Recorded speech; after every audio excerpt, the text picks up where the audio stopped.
Um, Hi, another galaxy.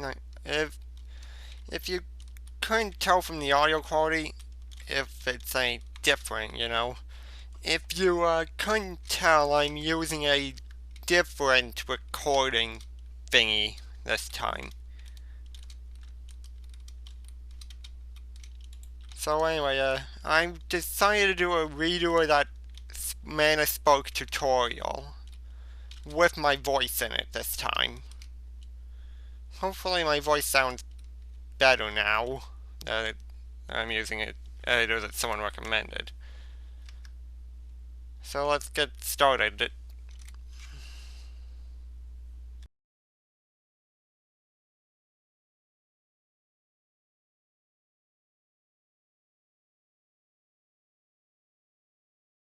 Okay, so the first part is the basics of them. Here's the crafting recipe for it. 2 pieces of blaze powder, 1 gold nugget, and 2 of anything that's a pet that's in the Ore Dictionary of petal from Botania. That means the shimmering mushrooms or the mystical flower petals. I'll show you the recipe. You can even use different colors of them. See? That's how you craft it. Now, what do the spokes do, you may ask? Well, you place them atop things like mana pools, like these things. To remove them, like I did for that one, you shift right-click on the spoke. That device is a spark tinker, which will be explained later. Now, in addition to being placed on top of pools, they can be placed on top of the terrestrial agglomeration plate. Did I pronounce that first one right?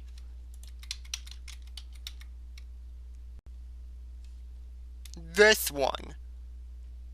The first one. The first word in that. Did I pronounce that right? I pronounced it terrestrial.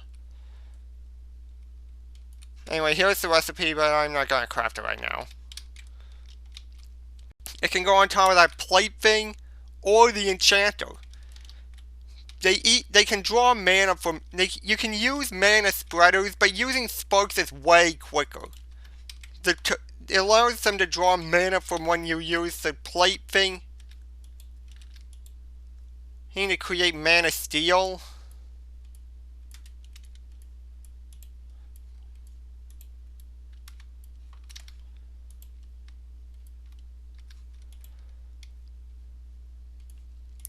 To create to create some Terra steel, you need to use the agglomeration plate in a multi-block, which looks like this. By the way, underneath the plate itself is one of these, a living rock. You need 1 ingot of mana steel, 1 mana pearl, and a mana diamond.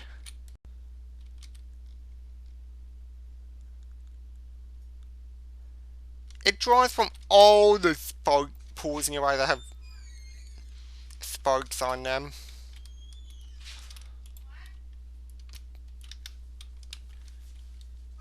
Shut up.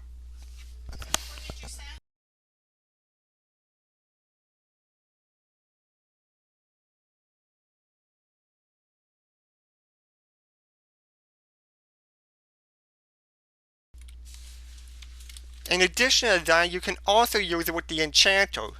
The enchanter has its own multi-block. These are obsidian. The tinkerer is underneath the obsidian. You also have to have the things there with the flowers. And that enchanter was a lapis block. The pylons, you need flowers with pylons in these locations. By the way, if any part of the multi-block is disrupted after you form it, the central enchanter block turns back into a lapis lazuli. And if it has spark, it detaches. So anyway, the enchanter lets you enchant items without using the books. here's how it works. You drop your book. You first, hold on, let me make sure. Don't want that. First, you put the item you want to enchant into the enchanter. Then, you drop the books you want for it. Okay. Then, after that, you right-click on the enchanter with one of the first things. That pattern there means it's safe to remove the books. It's enchanting right now. It's drawing mana from the pool.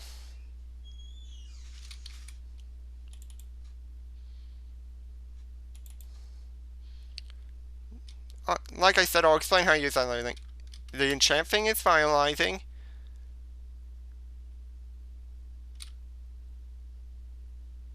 And there you have it. One Mana Steel Sword enchanted with Unbreaking. Like, by the way, this thing is part of a thing I use to automatically do it. And that's the basic parts of sparks. But there's more to them than meets the eye. With the spark augments.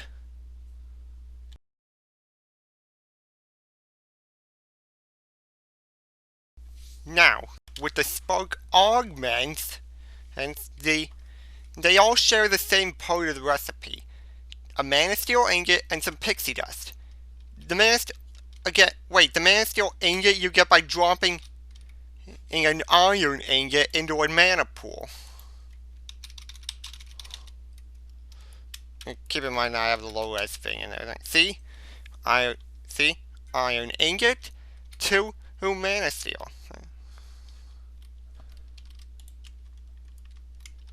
Now, the pixie dust part of it is a bit more complicated. You have to throw an ender pearl into the pool first to get a mana pearl. And then, using this thing, which we explained in maybe a later video, you throw it into here, and you get your pixie dust.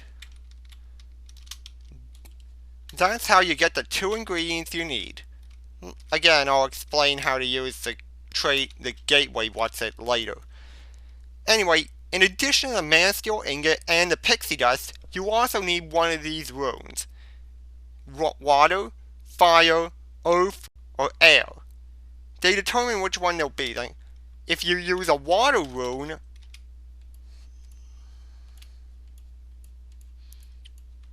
you'll get a dispersive one.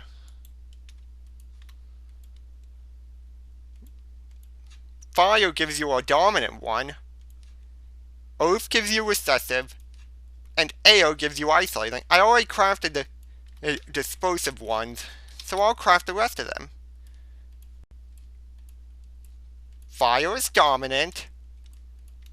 Earth is recessive. And air is isolated. Now in the previous one, I showed you what they did before I did the Tinkerer. But I'm going to show you the Tinkerer basics first. For a change.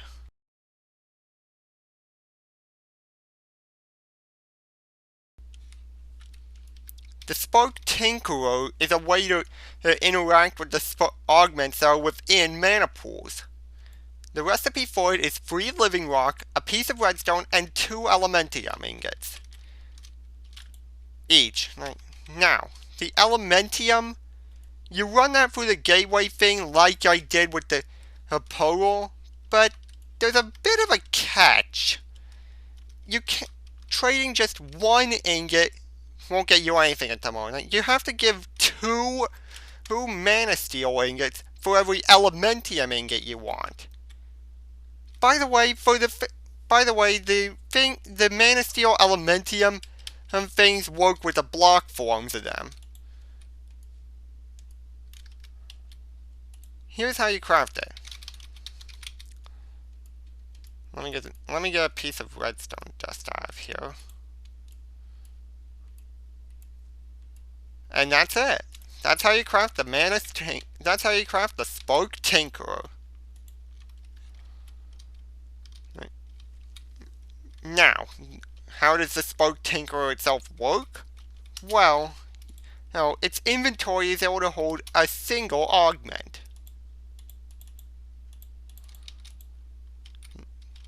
Like so.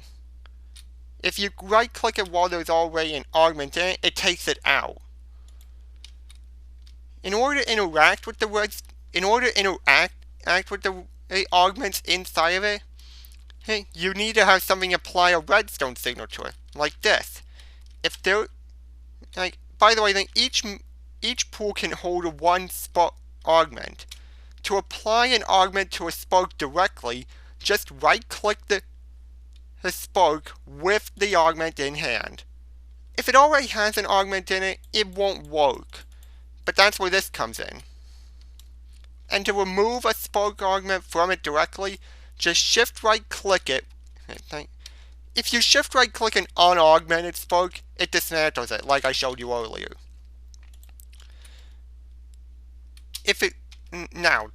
As for what the tinkerer does in relation to spokes, if it has a spoke in its inventory and it gets a redstone signal, it gives the augment to the spoke that's in the pool.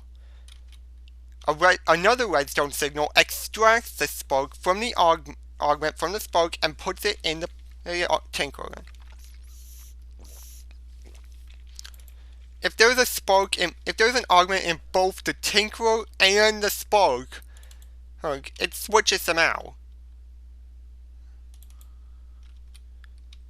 And by the way, when dealing with multiple spokes like these, it does it randomly.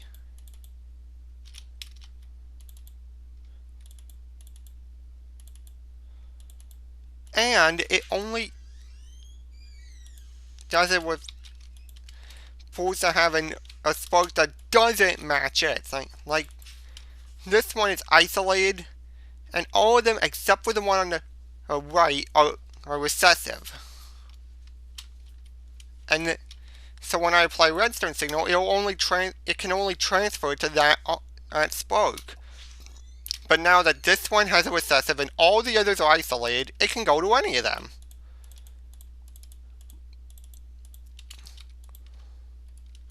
Now, on to what each individual augment does.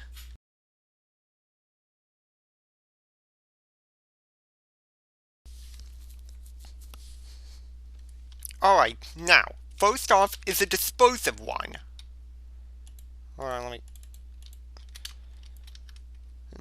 when it's applied to a pool, it makes it so that pool transfers all the it makes it so that the spark transfers the mana from its pool to the mana-containing items in nearby players' inventories. This effectively turns the spark into a wireless charger for mana. You would normally have to throw the mana things in by dropping them. By the way, those things are mana-type bellows. The next one is the dominant one. The dominant one makes it so that it drains mana from all nearby unaugmented sparks, like that. This is ideal for when you want to charge something big like a Terra Shatterer or a bunch of mana containing things.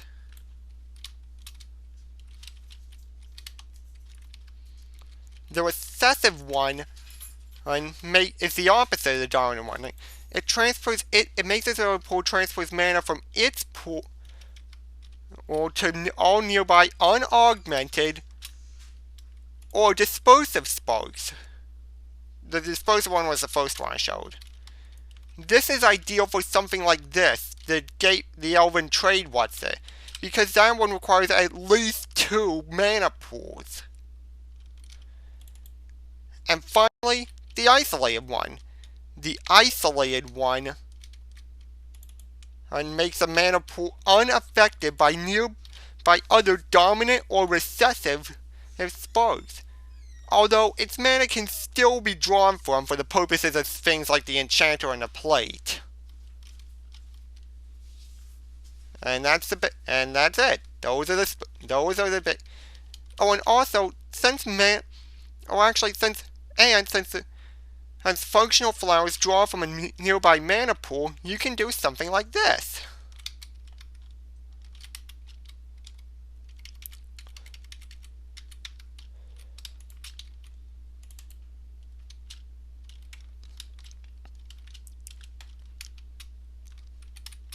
You can use that to power a bunch of your functional flowers. And recall the energy. And that's the basics of the, and those are all the basics of the Spark system. Let me know if you think the audio quality in this thing was better than usual. If it is, then I'll continue using the screen recording thing that I used here. Why not? Well, that's all. Well, that's my video for today. Oh, and also let me know if you like the Sunday, if you like me uploading on Sundays now. That's all for now. Well, that's all for now. Shoot for the stars.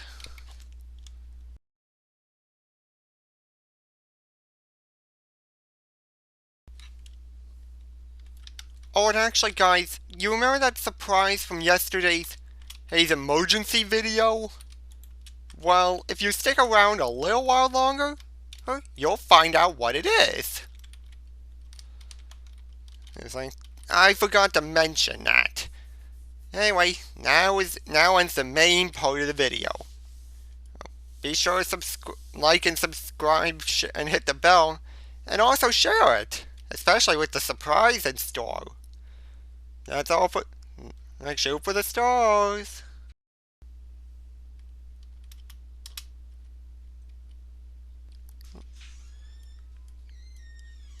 La la la la la. La, la, la. I'm playing Minecraft. La la la la. Um, I mean, it's not like the computer is actually really doing anything. And that's just a representation of the thing. Oh, I wonder what that was. Was that my phone? Better check it out.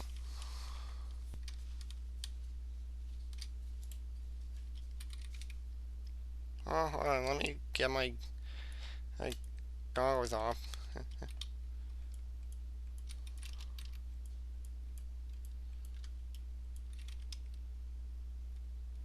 What?